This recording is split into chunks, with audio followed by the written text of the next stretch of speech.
So, good evening. This is one of the odd times in which I do my presentations. This is a recording, not necessarily a video. And I felt the need to do this to kind of throw light um, on a presentation I made sometime this afternoon. I posted, which I termed the Cement Mafia and its role in the failure of CEB compressed earthquake technology in Nigeria. And to be honest, it was after I posted it, and then I sat down. I was like, "Well, I mean, make it make sense. Make it make sense.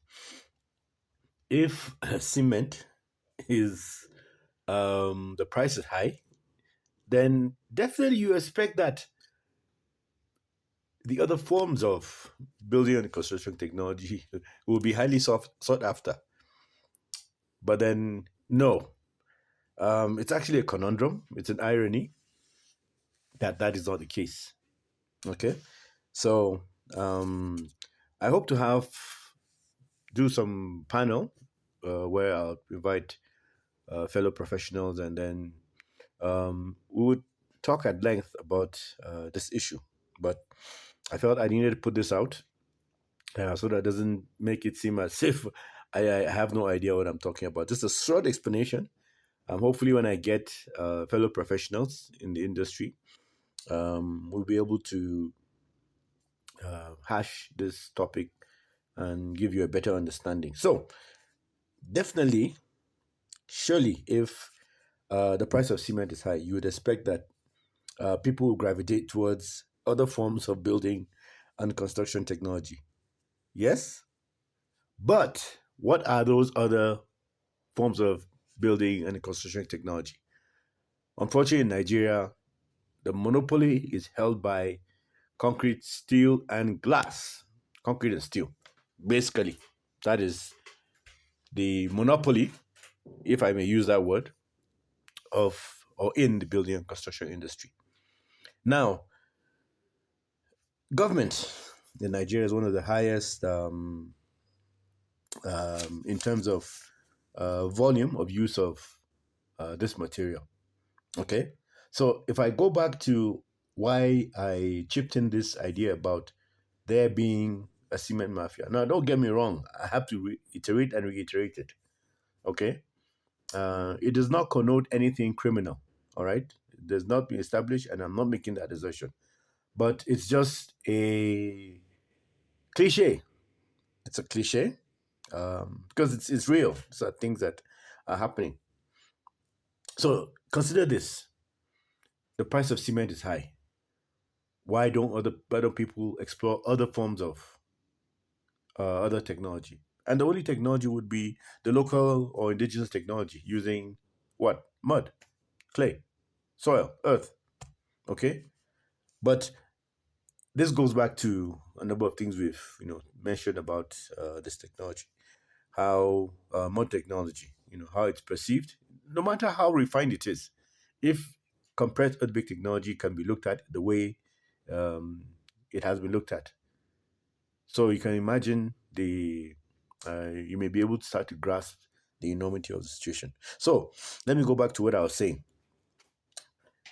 If, for example, government being the highest um, patron of the cement industry would say, look, we declare or we put out this government edict that this percentage of government projects, capital projects, employ the use of compressed earthquake technology, employ the use of rammed earth technology, employ the use of cob, employ the use of Adobe.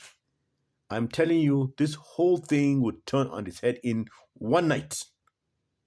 And I think now you begin to understand the complexity of this issue. And so, because these are the stakes, if government were to say we set a law that all government projects should be conducted using this. I mean, it's not as if the expertise is not there. Okay, I mean there are many professionals that could um, seamlessly, without any problems, move over and then employ these other technologies.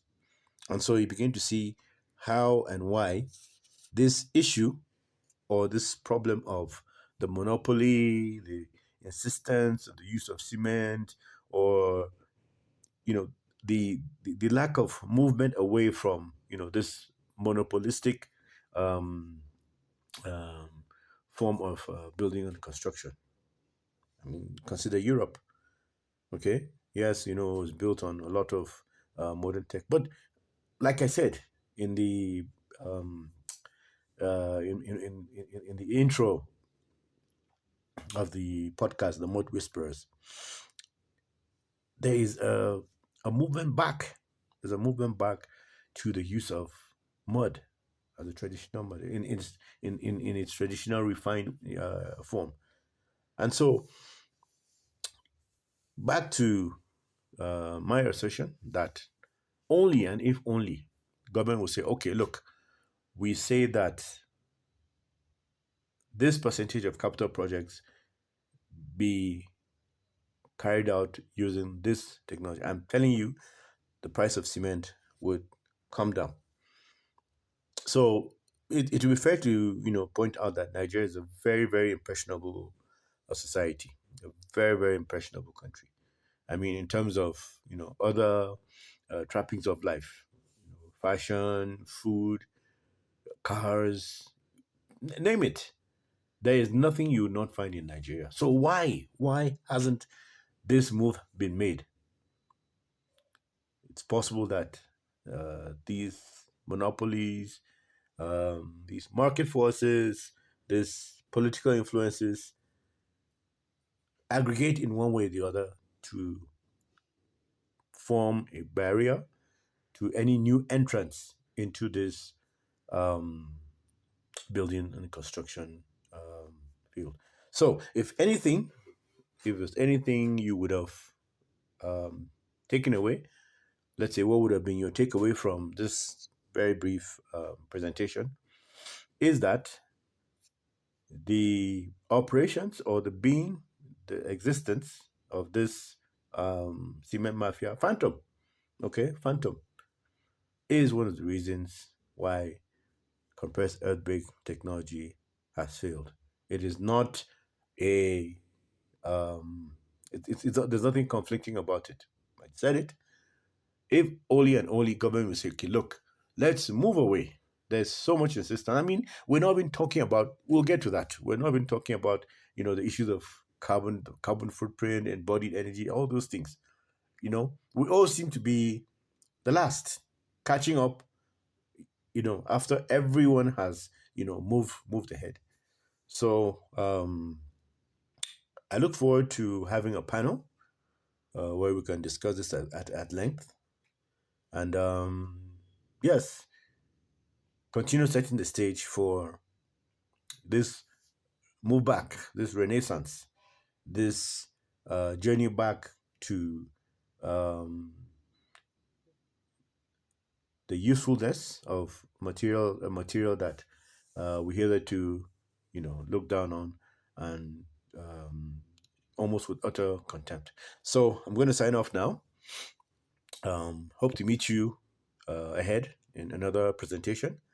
Hopefully, possibly, where I may have a group of experts, a panel, discussing this issue. So, thank you very much. Good night.